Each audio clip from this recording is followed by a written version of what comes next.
Hey, everybody, welcome to Love and Reload, the voice of the relocation industry. I am your host, Ben Cross, and I'm so blessed and honored to be here with my friend Mark Derksen, head of global mobility at Getir.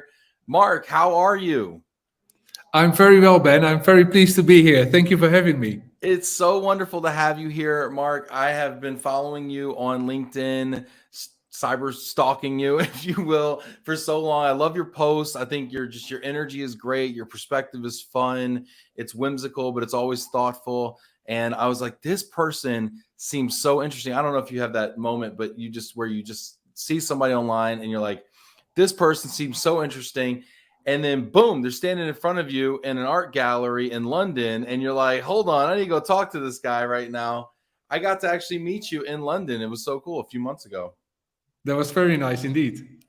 Yeah, it was cool. And you know what's interesting? And by the way, everybody out there, get in the comments. This show is about you as well. So throw in the comments any questions you have for Mark. We're going to be talking about, Barcelona, about relocation, both as a practice, but also as a personal journey. I want to know what Mark has discovered along the way, both managing global mobility and being kind of a product of mobility. As I kind of study you a little bit, Mark, I'm really fascinated by your different stops and the perspectives that that's given you. So get in the comments if you're watching us out there. Hit that like button right now. Let everybody know we are live with the Mark Derksen here.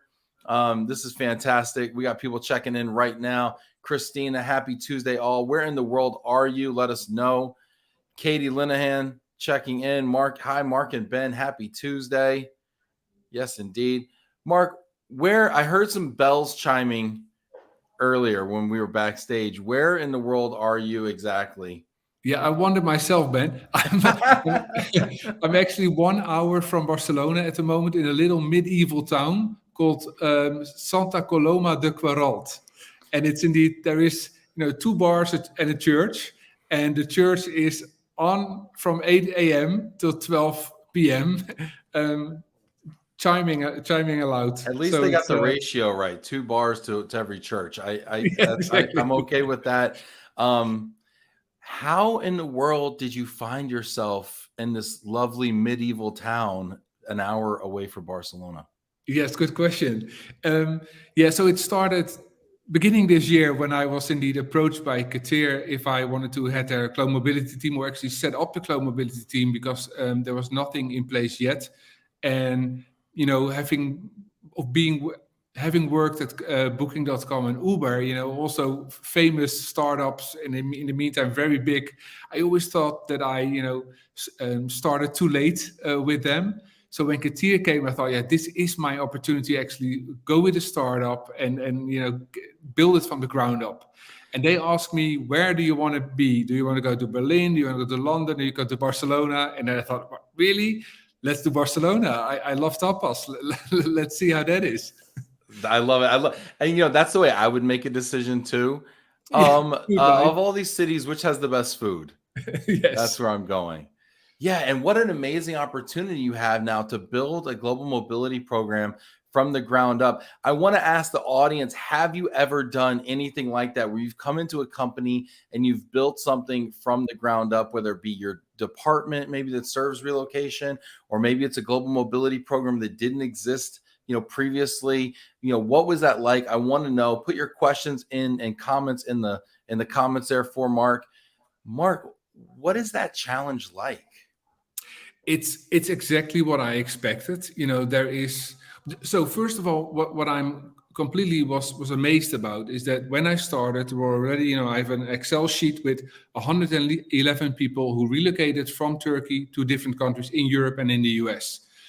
And there was there was of course support from the company to help them, but not from a globability perspective like we know it, right? From a relocation perspective, where you've got someone local on the ground to help you going into your house and set up the school for your kids, and how does your pension, your salary work out.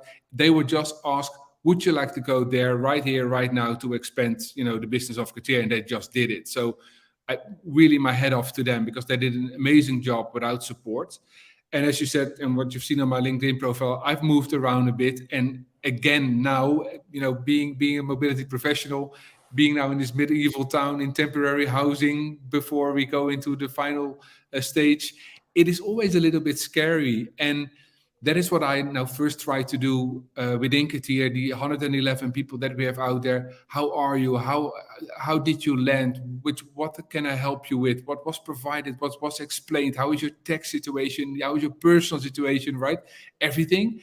And in the meantime, set up the strategy together with Getir. Okay, where do we want to go to? Where's our expanding going? How should our policy look like, of course? And is it the big, rich, old-fashioned package, or are we going to create this new style where people can decide for themselves what they need?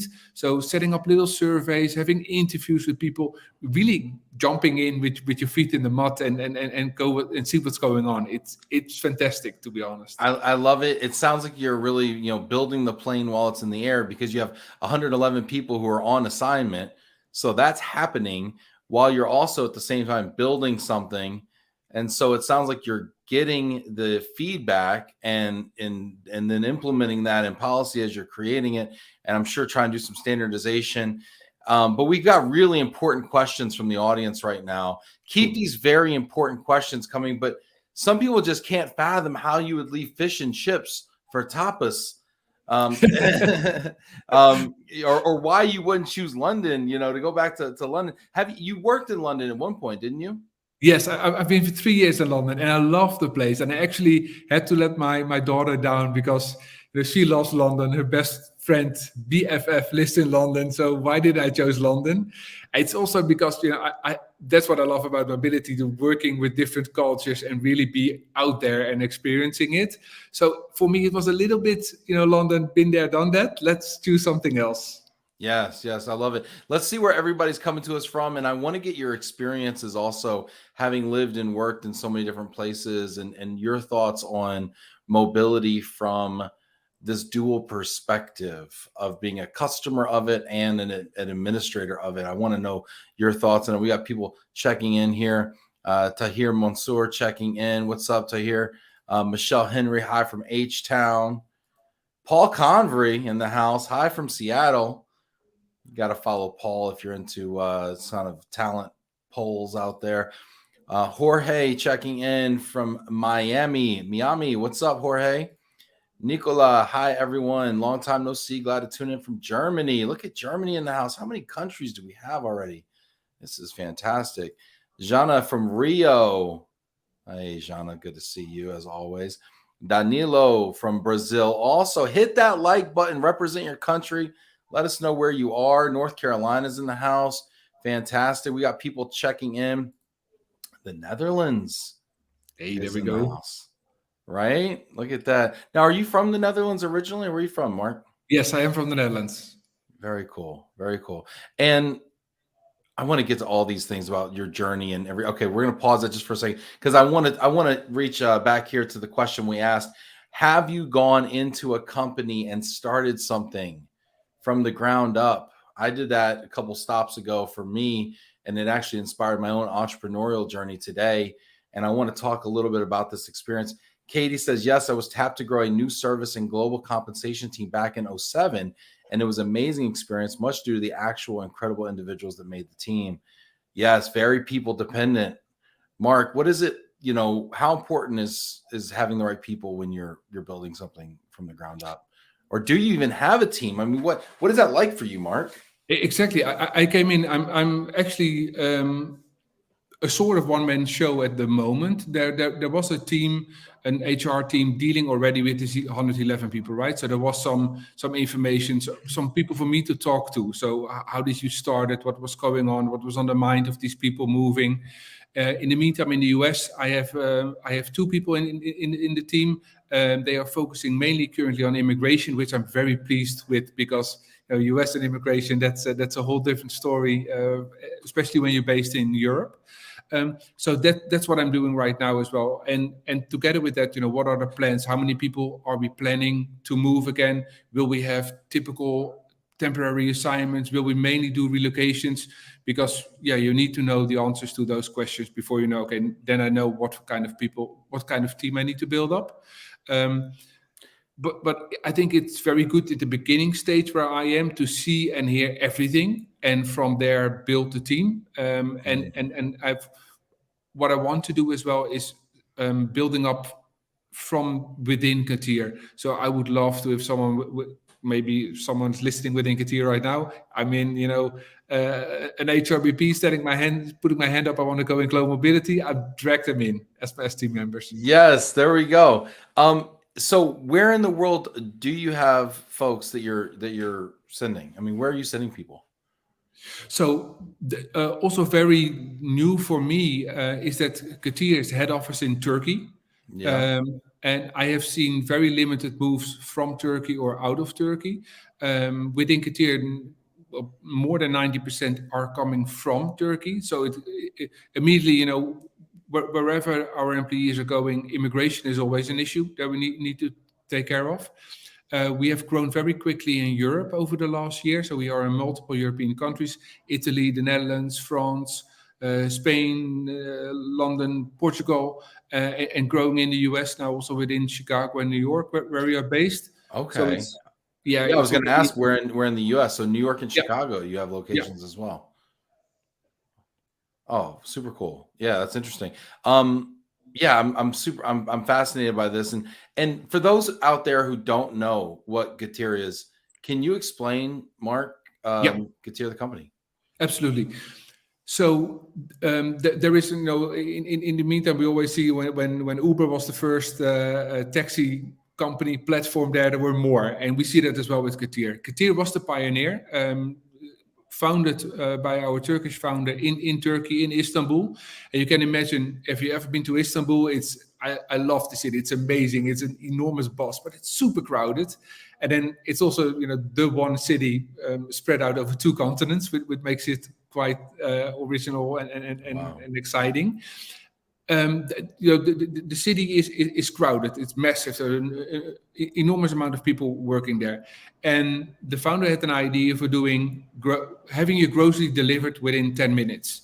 And that is, of course, super disruptive, because can you imagine going out of your house into your car, walk to the supermarket or whatever, come back within 10 minutes? That's undoable. Yeah, I can't. An hour is pushing it for me. Yes, right. So this idea was there. That was pioneered by him. And Getir works different than a lot of the platforms out there. We are really a retailer, and almost all of the delivery guys and ladies are employed by Getir as well. So that makes us quite unique. So it's a different model, because we see a lot of contractors being used in the United States for these, other types of models that you're talking about. So I can imagine the employee model that offers a definite competitive advantage whenever you can get closer to your workforce, right? Because we struggle, and I don't know about in other parts of the world, but here in the United States, we struggle with such a severe labor shortage, right? And there's 1.8 jobs available for every person looking right now. And so so having employees versus contractors, I would think would help you offer more competitive packages and things like that. So yeah, absolutely. Really interesting. And the other thing I thought about as I was going to the supermarket yesterday, and I was sitting there, because we're doing a lot of grocery pickup now, right? So my wife will put the order in. She'll be like, "Honey, pickup's ready." And I was like, "Now I got to drive to the grocery store," right? And I wait outside. I'm in spot number 4. They bring it out, they put it in my trunk, and I go home, and she said, "What took you so long?" And I'm like, "I don't know." And so so that's my experience today. But I mean, we haven't evolved yet in our in Texas, where I am, to get most of our most people aren't getting all their groceries delivered. How prominent? I'm just really curious, because I don't get out much. How predominant is grocery delivery right now in other parts of the world? Yeah. If I go back to the Netherlands, which is the country I know best and I've seen it, or London, where I lived before the last 3 years in the Netherlands again, it's I think it's getting. Previous was a nice to have your grocery delivered, and now we are so much depending on it. And then the thing is as well, it's you got your app on your phone, you scroll through it, you add to your chart what you need, and 10 minutes later it's in your house. That's better than a nice to have, right? Because you can spend your time better than going back and forth to the supermarket.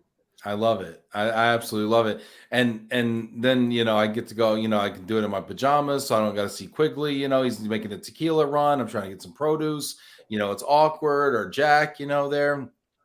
Hey Jack, hey Amanda, we got Amanda checking in. I'd love to know your thoughts out there. I mean, we're talking about global mobility. It's love and relo, but at the same time, I mean, we all have groceries. I'm really curious to know, what do people think about grocery delivery? Are you doing it now? Are you just doing it on some basis? Are you doing it on an all basis? Have you never done it before? You're like, oh, I would never. I mean, where are you right now? Because I think we're all going there, whether we know it or not. And I'm really curious just to take a quick little poll of everyone who's out there. Hit that like button and let me know. Grocery delivery, sometimes, all the time, never. Where are you today right now with it? I'm super curious. Gino checking in. Look at this. This is great. We got Florida in the house, New York. India is in the house. Oh my gosh, it's late in India. What time is it where you are in Barcelona or outside Barcelona? It's at 10:15 now, p.m. 10:15. You see the commitment this man has to our industry right here. Look, Mark is just leaving it all on the field. Look at this. Paul Convery, I hate it. Paul says, I hate it. Oh my gosh, Paul. That's great. I love it. You know what? Hey, all opinions are valid here. I love it. I think it's super cool. It scares me a little bit because I'm like, if my wife doesn't need me to go to the grocery store, she may not need me at all. That's my concern, to be completely honest with you. We've got Nicola checking in, also talking about building things from scratch. He says, building things from scratch, you face a lot of adversity, mainly in justifying the costs. Culturally, you need to encourage the business to understand your perspective and your way in the business. Setting up things from scratch is definitely not for the light of heart. Interesting. Was cost justification a challenge for you, Mark? Yes, from the start. Yeah. It's you come into a company that is massive and very solid in Turkey, decides to expand, goes to different countries, and then you got to deal with relocation. Well, everyone, probably checking into this call, we know relocation, global mobility, twice, tripled the cost of an employee. It's easy to see, right? So when nothing of that had ever happened and you're sending your employees abroad, the cost might be a shock to you. So when I looked at what were we now spending on relocating people, that was for me also the starting point to see, okay, how can we spend this money more wiser and provide better support to our employees without making it an enormous old-fashioned we pay everything package. But make it doable for all. And the good thing of all of it is that also the expectations of the employees are not sky high. When you have a VP already has been on multiple relocations, they probably also have different expectations. But the people also we relocate, they're young, they're exciting, they are very happy to go out there. So I also looked at the cost. Okay, what do we spend now? Can we stay in that same limit, but spend our money wiser? And that was the first global mobility package proposal that I offered to our CEO. Yeah, that's fascinating, because obviously they bring you in because they know they have a need. Yes. They may not know what that cost is going to be, but they know they have a need, and sometimes this could be a need from a compliance standpoint. Yeah. Sometimes it could be a want from a employee experience standpoint and an employment brand standpoint. Really, really interesting.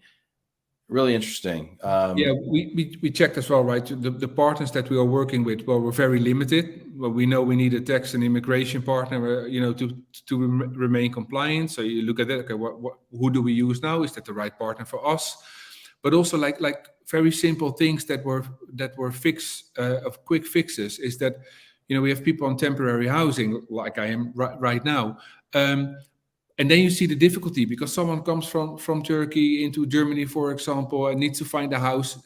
That's almost impossible to do in 30 days. Also with the situation going on in Europe, we've got refugees from Ukraine also coming into Germany. There's a housing shortage. So how we solved it is after 30 days, you didn't find your permanent house yet. So we extended the 30 days and we extend and we extend and we extend. And temporary housing is expensive. So instead of expanding constantly, work with a local consultant, with an RMC, who can show you around in the neighborhood and who has good connections within the real estate market. And then with spending, extra money on a consultant, you actually save a lot of money on extensions for temporary housing. Ah, yeah, that's so interesting, because it's not necessarily those upfront costs or hard costs. It's sometimes soft costs, or costs that have come up down the line. Yeah, very interesting. And I think it takes a mature, someone who's been around for a long time, has a lot of experience, who's seen these things and can tell the story, who can tell the story, frankly. Yeah. As you have. This is interesting. We got a lot of people coming in here with comments on grocery delivery. This is fantastic. Richard saying, if I understand correctly, Getir delivers groceries and has its own drivers, etc. I'd use it. I had a dreadful experience last week and moaned about it right here on this show. Yes, you did, Richard. You were giving that young man the what for because he got your groceries wrong. I also had a grocery issue on my pickup. The other day I picked up, and to put the wrong groceries. I had to go back and get it straightened out. It was a big to do. But Nicola, I have fruit delivered to my house and it's worth every penny. I use it occasionally and find value in the service. HEB 3 times a week. Let's see. And then we got Paul, who's a traditionalist and says, I love to go to the grocery store. I like to look at the food. I enjoy the experience. I like the social aspect. Hey, watch out now. I'm going to tell Deb you're socializing at the grocery store, okay? Cut it out, Paul. All right? Just kidding, Paul. Just have fun.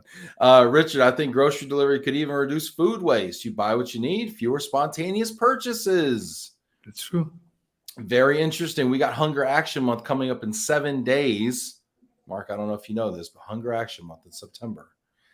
And one of the ways that we can actually curtail hunger waste is by buying ugly produce and dented cans, because people don't buy them and they end up getting tossed away. Yeah. So it's like, you know what? The food is good. It just has a scratch on it or it has a dent in it, Jana, I hate to do groceries, but I hate more to have others picking up my groceries. Jana just has a love-hate relationship with food, it sounds like, From here, I'm avoiding grocery delivery. Okay. But Jana, you had lunch delivered today. I know this. What about prepared foods, Mark? Do you do the prepared foods in the lunch, or is it just the groceries? The international do with the groceries. In Istanbul, Getir already has like 7 different companies with different kind of delivery. Like, for example, a big one is the water delivery, because in Turkey, most places you cannot drink the water from the tap. Probably in the US in some places as well. So that's a big one. Oh, really interesting. Very good. HEB's Heaven to Go. Look at that. Loving the sushi. We're getting sushi delivered. That's trust right there. I love it. People are all in on this. This is great. People are saying you need Yolanda from Situ for temp housing. Very good. How's your temp housing experience going for you, Mark? It's good. It's funny that we chose this little medieval city where we are in now. So on Saturday we go to our next temporary house, but on Thursday we receive our contract, because we bought a house now, and we get the key end November, begin December. Nice. Very good. Very good. David's saying, been doing store delivery for over a year. Convenient, easy. Plus they deliver alcohol. That's great. That's great. And then Anka's saying, when I don't feel good, people send me avocados and orange juice. What's better than that? Don't send more teddy bears. This is great. This is fantastic. I love hearing about this stuff. Super interesting. So Mark, we're talking about all the places kind of you've lived, and I get the sense, I'm going to say this, I don't know if it's true or not, you can feel free to disagree with me, but I get the sense in some ways you're kind of a product of mobility. What has it been like to work in so many cities and do global mobility in those different cities? And tell us some of those cities you've been in. Yeah, I would love to. And yeah, when I got this opportunity again to move, I was immediately, yes, please let me, because so first of all, I moved from the Netherlands to South Africa, from South Africa to London, from London to the Netherlands, and now from the Netherlands to Spain, to Barcelona. And every move had its rarities and exciting things. When we moved to South Africa, that was the first one. It was also a big one, right? Going from Europe to Africa. We had a daughter at the time who was just 1. So she is now she speaks better English than I do. Her mother tongue is now English. So you have got that rarity as well when you go to a restaurant, for example, now in Spain or in the Netherlands, and you speak Dutch and English with each other. Then people wonder, what is that? So that is something that we picked up on, that we didn't think of course, that would happen. But also, literally working in and with different cultures in South Africa, that was amazing. It was also a fantastic country to live in, completely different, of course, than the Netherlands, which is so flat and small. Like the Kruger Park in South Africa is as big as the Netherlands, right? It's unbelievable. Wow. The distances. When friends in Amsterdam and you live in Rotterdam, they say, can you come over for the weekend? You say, no, that's too far, right? That's 80 kilometers. And in South Africa, you go to the Kruger Park, which is 1,000 kilometers from Durban, for a long weekend. So your whole mindset and everything changes, which is really what I loved. And then, I'm a big foodie. So when I moved to London, it first was getting used to it. It was the people react much differently. One of the words I loved the best in South Africa was from the Zulu language, and it says "Savubona," and Savubona means literally "I see you," and that's their hello. That's how they say hello. So you really have to stand still for a moment and have a discussion with this person. How are you? Really, how are you? And in London, it's what's up, and moving on again. Everyone is busy, challenging roles. But from the foodie part, then I was able in London to eat whatever I want, wherever I want, at what time I want. That was a completely different experience. Lunches with pints of beer to it. That was a new experience. So yeah. I'm sorry. Okay, I got so many questions. I'm going to stop here because Yes. I know you got a couple more stops here, but I got to stop here because I want to hear more about South Africa.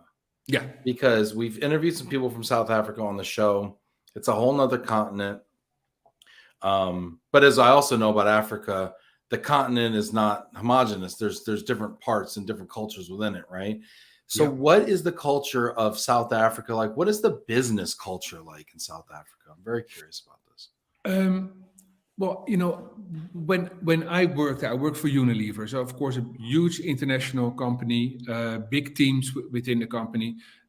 The business culture. So I experienced it differently than my wife, for example. She was more in the sales while being in South Africa, and networking in South Africa goes slowly. You really build up a connection. You're not going out for dinner and send a proposal the next day. That can take a year, even longer. Wow. So that was a big difference for us. For myself within the company,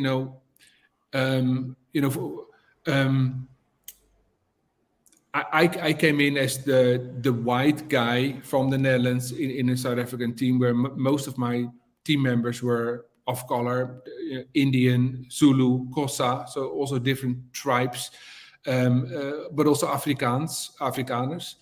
I had to figure out how they work together, how are they doing together as a team, how did they pick up their cultures, how did they share their cultures, and that was, in my opinion, hugely respectfully towards each other.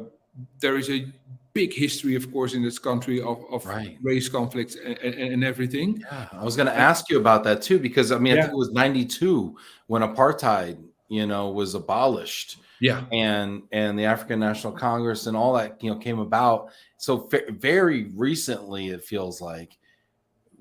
Did you feel that tension, or what can we learn maybe from the way that they've reconstructed their society around that? Yeah. What can we learn? Never ever again, right? That was horrible what happened in that period of apartheid. And one of the most shocking things I really experienced myself is when we arrived there. It's also common that you have a nanny in the house or a maid, right? We have a little girl, so we also needed a nanny. We were both working. School is only until so long. Then the nanny is there to pick up our daughter. and she was from Zulu. She was a Zulu lady, and she was really. We heard that she was teaching Nua, our daughter, that she was better than she was, because she has been brainwashed in this apartheid period on being black, being different, and that was just shocking that someone was speaking about herself like that. So we really try to put some effort in it to that is not the way we see it, and well, that we're all alike and so on, but have this normal relationship with each other, and not the boss mark and all those things that they were used to from their perspective, the horrible things that they experience with safety, which we unfortunately also experienced, but never in that way that she has experienced in the years before. So you're saying there were still some of these elements of classism, even to the point where it was so accepted still that she was teaching it. Yeah. And it wasn't something that was even, she was necessarily like even going against, but it was just kind of almost a matter of fact. It sounds like it's still at the time. Yeah. Wow. Fascinating. Yeah, really. But then when you take that into the workplace, it sounds like the coworkers were more intentional about breaking down some of those barriers and vestiges of classism. Yeah, and I think Unilever was also amazing in that respect. With all the trainings that were provided there, and also with Unilever, the cool thing was as well that we sell so many different products, right? Different kind of shampoos, ice cream, things to clean your kitchen, whatever. But also, shampoo for, I don't know, white springy hair and shampoo for afro hair. And therefore, you also need those people to work with it. Right. All the different people. And that really made it almost easy within the company to understand and to cooperate with each other. Wow. Fascinating. Hit that like button right now if you're as into this conversation as I am. I am truly, truly fascinated. I've not really lived and worked in another country or continent. I've visited some, but hope to expand on that more. But I'm fascinated by this experience of working shoulder to shoulder with people of other cultures and other countries, and what those cultures are like, and especially work culture, because I think work culture is so interesting, because there's so many layers to it. There's societal expectations, there's formalities and things like that. I'm really curious. Put your questions and comments in the comments for Mark. So Mark, after South Africa, then it was back to where? To the UK. Then I went to London. Yeah. Right. And that was pints of beer and fish and chips and beautiful cuisine everywhere. And yeah, absolutely that. But also so much different than within the company culture, right? Where I just said, where people say sabobona and stand still and want to know how you are. That was more, there was more of a distance I experienced it coming from South Africa into London. And also how to change your management style on the work floor. Well, I still remember when I gave one of my team members a compliment for work that he had done. He really looked at me and said, "What do you want from me?" Right? It's not that normally done that you say, "Oh, that's well done. That's good work. Continue with that." There was something behind it. You don't need to extend much on that. So let me ask you a question about that, though, because I've worked with colleagues in London, and I've experienced a little bit of this. It's much more reserved. Yes, they're not as lavish in their praise, things like that, right? And they kind of look at us, Americans and people maybe who are a little more lavish in their praise, as being a bit maybe perhaps naive or whatever. And I want to know from your opinion, does being more lavish in your praise, does it give you an advantage or a disadvantage in your work relationships? I think it all depends with who you work with again, right? In this international world we live in and work in, you need to be able to switch when needed. Okay.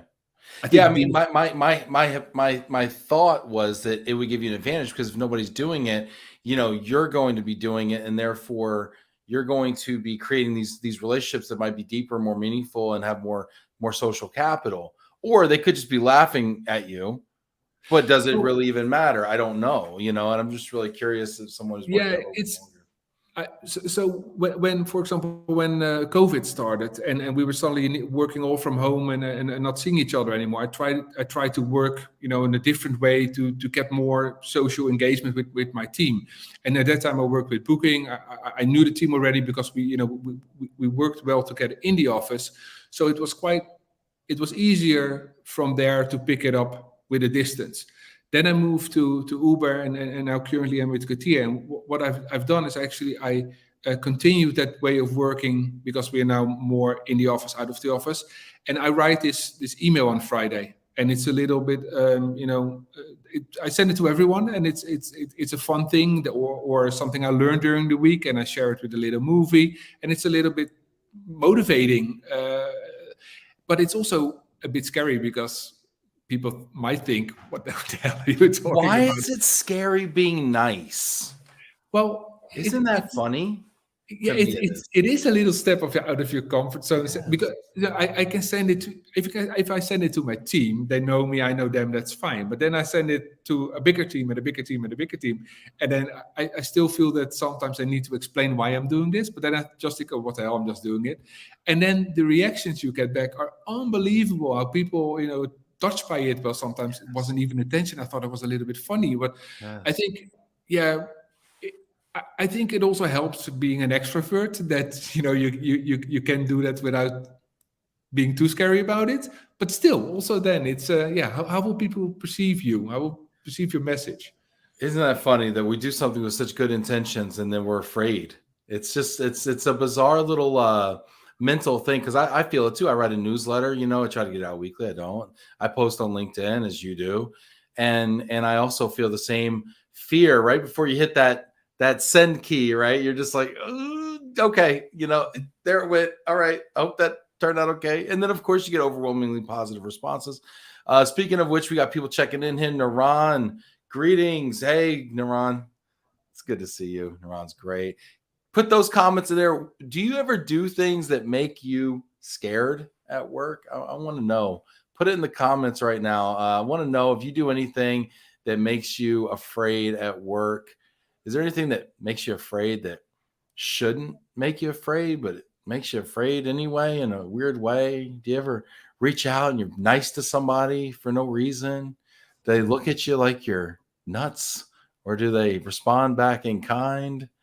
Yeah, I think it's really interesting. I think a lot of times people are walking around looking at you, waiting for you to tell them, should they be nice to you or should they be not nice to you? And it's like the way you react to them, oftentimes, more often than not, I think predicates the way that they react to you. Nicholas saying you have to be nice unconditionally. You do it because that is the way you are. I was called out by my superiors for not being confrontational enough in business. Ooh, as if you are not able to achieve results without being kind. I say, kill them with kindness, and the world Yes. is yours. Not being tough Our, enough. our first value within Getir as well is be a kind person. Everything else comes second. Yeah, this seems to be a movement in business right now.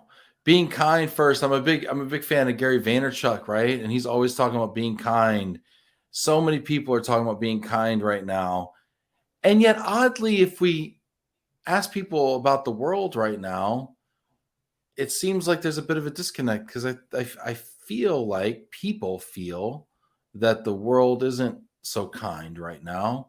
And Yeah. yet we're all espousing to be kind. Maybe therefore. Yeah, maybe. Really, really, really interesting. I want to say on this about values. Um, you started getting your MBA this year. Yes. Yeah, good. I want to make sure my stats are. Oh, is he getting his MBA? Okay, he is. All right, great. I want to make sure my stats are still current right now. No, but yeah, you started getting your MBA this year. What prompted you to do that, Mark? Yeah, it was actually it popped up on LinkedIn about getting your MBA, and I thought, and friends of mine also they did some studies again, and I thought, shall I do that as well? Because I've been quite some time now in global mobility, and how can I challenge myself in a different way? And I thought, well, let's do that. Let's see what it is, and I'm enjoying it immensely. And I can say, right, I am not the ideal student. I was, if you with 1 to 10, if I had a 5.5, I succeeded, and I was happy with that. And I always called myself an efficient student, when An coming efficient student did the bare minimum. He's an efficient yes. student. I love it. And now I'm a complete nerd. The lowest grade I got so far is an 8.6. I'm nailing it. I love it. But it's also so cool because with an MBA, you learn a lot about working as a startup. How to get your money in, your finances. How does the stock work? How do you set value? How do you set a company culture? All those things. And I'm learning it one-on-one because I'm at a startup, and we talk about these things, and at night or in the weekends I'm learning it. So it all makes sense as well without expecting it. You seem to work at a lot of startups. You like startups? Yes. You ever think you might start your own startup? Talking about scary things, right? Ah! There you have one. Yeah. No, yeah, yes and no. There's always ideas popping up. Should I do this? Should I do that? But yeah, so far, let me learn the ropes first now with Getir, and I'd love to stay a little longer here. I love it. I know I'm putting you on the spot here. I know. We all have these dreams and everything, and it's been one of my joys lately as I've kind of gone on my entrepreneurial journey to like find other people, embarking or about to embark on theirs, and I just think it's super cool. John is saying, always scary, never regretted. Yes, people are chiming in about kindness. Lynn, I want to see that movie. In North Carolina, we are always nice, thoughtful, and caring. Sometimes that appears to other regions, makes them think we are silly or stupid. HR and mobility people only know kind and caring. Yeah. Paul, life is too short not to be nice. Nice will take you further than being an a-hole. Empathy, compassion, and kindness are key leadership principles that organizations are looking for when they are hiring leaders. Paul, I got to ask you, you're in the talent acquisition business like I am. How do you assess for this? How do you test for this? How do you find empathy, compassion, and kindness? How do you evaluate that in a candidate, Paul? Please, asking for myself. Yeah, really, really interesting. You know what? So now we talked about kindness. We talked about MBA. I want to talk about values real quick. Yeah. You seem like a values person. And I was reading some stuff that you were posting on LinkedIn about values and in a post you shared a few months ago. And I wanted to know your thought about what role does values have in business? Oh, I think it's one of the first roles you need to have in place. If as a company you don't know your values, you can't set a culture. What's that story now? I saw it on was it on Prime? I think of the lady who founded this where you could test your blood. I forgot the name Theranos. of the Yeah. Yes, right. Yeah. Mm-hmm. There were very limited values there. If you want to set up a company like that based on lies and screwing your customers. Yep. So yes, you have to have values. You have, but it also. For me, if I would have a job interview now, one of the first things I would also ask about what are the values of the company? How do you share them? How do you make sure that your employees live up to them as well? Because if I look at the values of Getir now, I think yes, that's me. It's the being kind, act like you're the owner. Speed is our currency. I get bored when things are going too slow, so I love that. We have that value of speed in it as well. Our currency. I do love that. That's a good one, right? Yes. I love that. Yeah, speed is our currency. Speed. I've been saying speed is service for a few years now. Talking about delivering great service. And I don't know what people think of when they think great service, if they think somebody's going to show up in a tuxedo, to move their household goods. But to me, speed and efficiency is really a service, right? Don't waste my time, Yeah. Totally. This is interesting.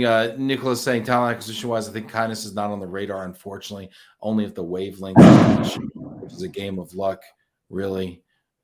Speaking of household goods, I think the guys with tuxedos showed up at your house and are moving stuff.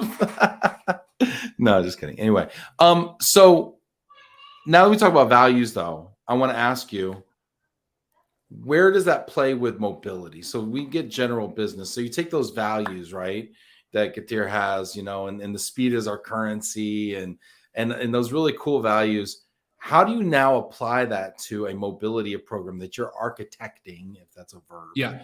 from scratch?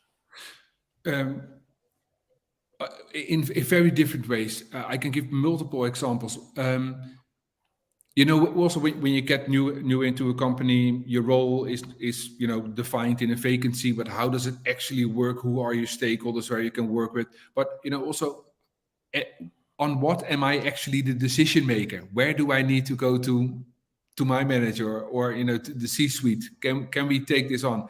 And one of our value is actually like the owner, and I think that it's a beautiful one. It can be a very dangerous one, but it also shows the trust that they have in the people that they are hired. I think Steve Jobs who said, we hire smart people and don't tell them what to do. They tell us what to do. You need to Right. have that freedom, that trust. And also when I'm dealing with these things, so for example, with the housing situation in Berlin, that was also someone was extending, and then you need to make a decision. Are we going to go ahead with this? Are we going to change it around, and do we spend some different money? And can I put this vendor in place to help me with it right now? And I thought, well, Right. if I would be the owner now, I would do that because I know it's the right thing to do. So I went Yes. ahead with it. Yes, I love that. I really love that, because I feel like, and I say feel a lot. People say, "Why do you feel?" You either think it or you don't. I'm like, I don't know. Kind of feel it down here. I don't use this much. I use this a lot more. You know what I mean? But I feel like we're out here, and we have two things. We have what the book's telling us to do, the policy, and then we have like the common sense, Yeah. right? And a lot of times that's the friction with our customer is, hey, I know what the rule is. I know what policy is, right? And whenever you're quoting policy to somebody, you're usually losing the argument, right? Yeah. Or Yeah. whenever you say, "Oh, I'm just doing my job," right? Well, that means you're not being rational. You're not, and so then there's what is common sense dictate in this, right? And if I could save some money, and yeah, it's a little different than policy or whatever, but if I can save some money or improve experience, or God forbid, do both at the same time, why wouldn't I do that? Yeah. And I love that, right? And I was at a thing I was at a speaking engagement last night, where people were speaking, and they talked about bottlenecks in the organization. And one of the speakers said, the size, the width of your bottleneck, right? You want a wide bottleneck, you don't want a tight bottleneck, right? The width of your bottleneck in your organization is proportionate to how many people can make a decision. Yeah. And so when you think about that, and speed is our currency, then empowerment has to be the vehicle. Yes. Really, really interesting. So you are actually applying that to global mobility. So are you kind of empowered, or are you taking an approach where you can make those kinds of decisions, and maybe, like, is it fluid? Is there no policy, or how do you action that? Yeah. So there is no actual policy in place. I am building that, but also Yeah. anything I would like, I don't want to create is this monstrous document that nobody understands, and where the policy police on decide what can happen and not, right? So Policy police. yeah, Very, very, very similar words, by the way. Policy and police, very similar. right? Yeah, I wonder why. maybe deliberately, yeah. Yeah. But it's I'm also in the advantage situation right now. We have 111 people, and of course we will grow. So I can have this sort of tailor-made approach at the moment and see, okay, what works, what not work. When we are moving 1,000 people a year, I cannot have this approach. I cannot do it by myself. But this gives me now also the space, because we are at the start, to work with this. Does this work? And build out from there. And I hope maybe in a year or 2 years we have this conversation again, and we are in more countries and bigger. I hope I can still say, we still use that approach. I like anyway the word guidelines better, and we just do the right thing. Yeah, just do the right thing. It sounds simple, it's usually the right answer, right?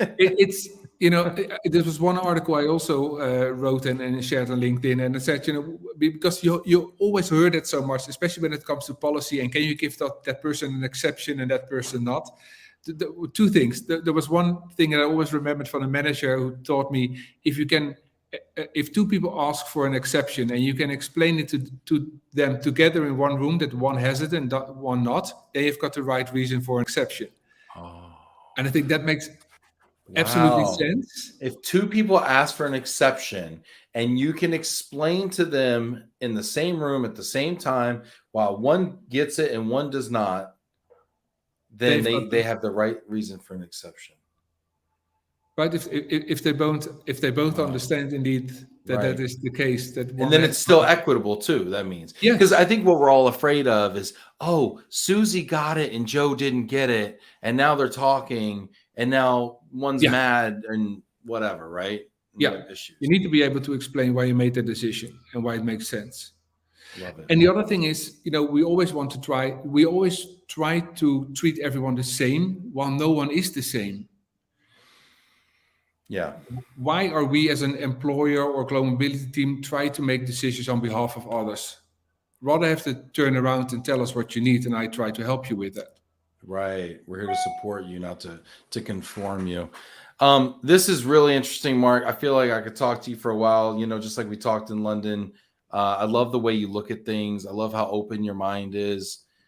And it always just seems to make sense. But we can't talk all night because it's getting late. It's getting late, Mark. You got to get some rest. You got a little self-care, But before you go, we're going to play a game. You want to play a game with me, Mark? Sure. All right. This game's called Overrated, Underrated, okay? Okay. So this game's very simple, okay? There's only a couple rules. I give you a term, and then you tell me if it's either overrated or underrated. Okay. You familiar with these terms, overrated and underrated? Yes. Okay. And then I'm going to tell you if you're right. Okay. There's not many people that get that joke, by the way. You got that joke. So you're already winning right now. 1 point for Mark.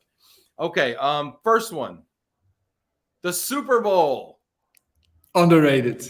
Underrated. Yes. I love the Super Bowl. Why do you like the Super Bowl? As a European, why do you like the Super Bowl? It's such an event, right? It's like the whole of the US is upside down on this one day. The fees they pay for commercials it's sky high. It's on my bucket list to attend one at least.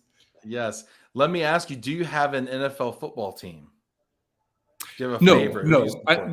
That's maybe the good thing as well, that I'm completely blank. You just want a ticket to the game. You don't care who's playing. Yes. Hey, that's step one of getting a ticket to the Super Bowl, is don't be picky, because I've been waiting for the Cowboys to get back in it since 95. So, I think that's a good way to do it. All right, number 2, digital nomadism. Overrated. Overrated. All right. Tell me why. Well, to be honest, I don't really get the term. I constantly am like, what do you mean? So you're working, but digitally from another place. But aren't we all doing that in the meantime? I think that the term is not in line with the current time anymore. So because of remote work, you're saying this actually had a time and place before remote work, before COVID, where everybody was remote.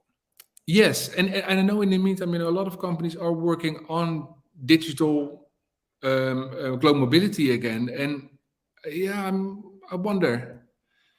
Well, we're all digital in a way, but I think it's the flexibility of it, right? That's implied here.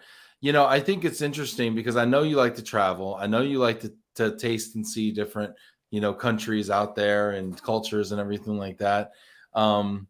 Yeah, and this is a particularly confounding issue. I actually had a talent that we placed in global mobility somewhere, and she was working for a company remotely, doing a kind of a administrative finance kind of a role.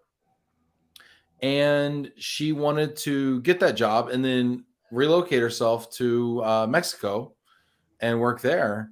And they found out, and they're like, we love you, but we can't let you do that. And she's like, well, I kind of have to go And so that's just kind of how that unraveled. It was kind of disappointing, but this is interesting. It's becoming more and more popular, I think, or more and more sought after.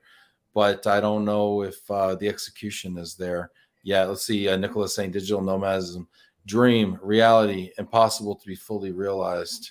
And I agree with that as well, right? But I don't think it's the right term. I think What would be a better term?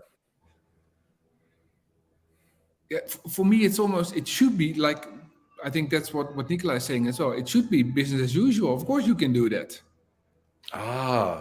So you love the concept, you hate the term. Yeah, because it's like it's almost only applicable to those digital nomads that we have, the small group. And I think it should be available to everyone. And I think with the employees of records that are coming more and more out there as well, they make it much easier. And some companies already put their arms around it and make it happening. And that is really what I do like. Is there an employee of record firm out there that offers like a global visa that says no matter where in the world you go, we will employ you there? I know that like they say, oh, you want somebody in Taiwan? Cool. We'll take care of it for you. But they're staying in Taiwan. But what if they want to go to Japan and then Thailand and then Brazil? That's the thing. No, I haven't seen that indeed, because that would be the dream. Yeah, right? Like no matter where you go, we'll employ you there. Yeah, for sure. Paul Converse chiming in with the Buffalo Bills. Yes, the Cowboys played the Bills, I think, in the last Super Bowl they were in. And the question is who's going to go back first. And the Bills, I think, are actually the odds-on favorite to go to the Super Bowl this year. So hope your Bills do well there, Paul. All right, next. Podcasting, overrated or underrated? And before you start this, I have to confess something. Can I confess something to you, Mark? I have to confess something to you. You're only on today as a favor to your wife. I'm only on because you're only on the show today because as a favor to your wife. Honestly, okay. It's a reciprocal quid pro quo arrangement we worked out long ago, and I'm just kidding. I'm totally kidding. No, Mark's wife was kind enough to have me on her video cast, if you will. I don't even know what these things are called, to be honest with you. But I want to know, what are your thoughts? Are you a fan of podcasting, or you think it's overrated? Yes. So I would say here underrated, because actually today, when I was studying on my MBA, it came back again that it's an ideal new way of communicating and getting potential buyers to your site, getting more information on what you're sharing. I love it. Well, Mark, if you find potential buyers, please do send them my way, okay? I will do so. Next, awards. Now you've been awarded. You've been recognized. I would say underrated here. Yeah, underrated. I think it's really nice. I think it's also an original way of giving someone a high five or a clap on the back. Some things can absolutely be done with a wink of the eye, how serious everything is. But it's a good opportunity to meet. And after COVID, I want to meet as much people as possible. So when there are awards, if I'm awarded yes or no, I want to be there and celebrate with the ones who are. I love it. Yeah, I love awards. I know it's a little wink of the eye is a good way to put it, but I love a good award ceremony. I really do. Lastly, broken bowls. Underrated. Broken bowls. Yeah. What could we do with a broken bowl? So Kintsumi, that one of the posts you probably saw I've done. It's Kintsumi is the Japanese art form of when you break a bowl to fix it with gold, so you can actually see the lines where it was broken. And it's therefore also a way of living that originates from Japan, which I really like. It's actually by showing your scars, you show who you are, what you've done, and how you've become better. Hold on. So they repair the bowls with gold. Yes. In order to not hide the cracks, but to accentuate them. Yes. Wow. That, because a lot of us break things, a vase or a dish or something like that, and we're like, can it be repaired? Which is to say, can I fix it without it looking like it's been damaged? That's what a lot of us are thinking.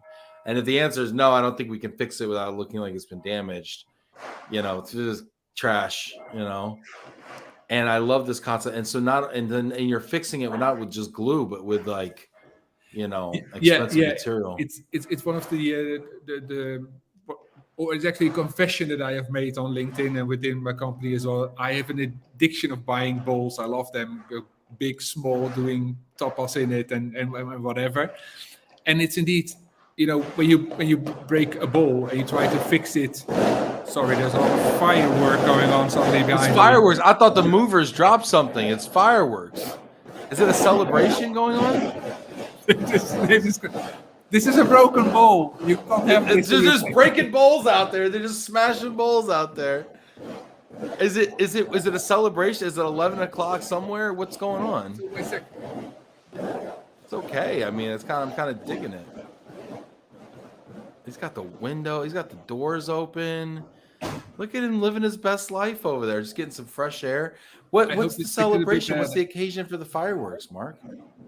Yeah, there is they call it now Fiesta Major. One of the oldest parties around is this week here, so that's why they're celebrating right now. Why aren't we outside doing this interview right now? We should be out in the streets seeing the Fiesta Major right now. It's the Super Bowl of Spain going on. I know. Right now. I thought they were just happy the show's almost over. I thought they're like, finally we can live here, people.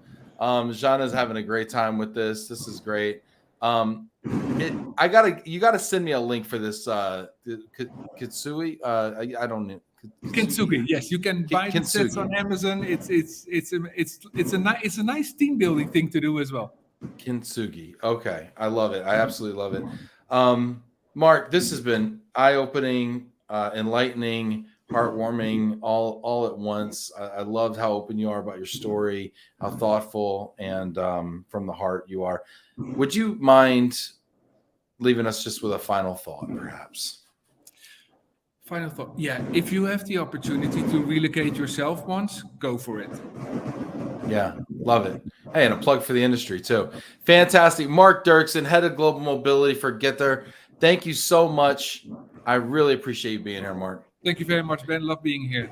And thanks everybody for chiming in today. Hit that like button if you've enjoyed Mark being here. We wouldn't have a show without you watching. So we so much appreciate you being here on Love and Reload with us. And we will see you.